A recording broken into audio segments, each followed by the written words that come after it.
You know, it's funny, I was in Texas. I mean, I remember the moment. I was sitting in this kind of apartment that I had in Houston, and I was perhaps musing over how unsatisfying it was to work on Gulf Coast.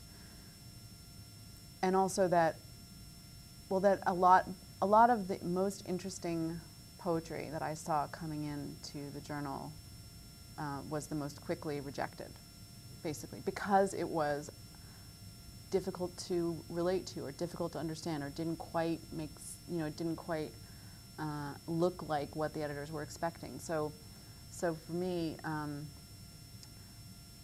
that the word fence, it really came, it's like what I'm describing with like using a word before I know what it means. I mean, obviously I knew what the word fence meant, but I didn't like thoroughly parse out all the possible readings of it and everything. And in fact, I was quite astonished to later realize, after I had launched the journal and everything, that there's a John Ashbery poem, a line in a John Ashbery poem called Soonest Mended, that says something like, the art of fence sitting raised to the level of an aesthetic ideal, or fence sitting raised to the level of an aesthetic ideal, which exactly describes.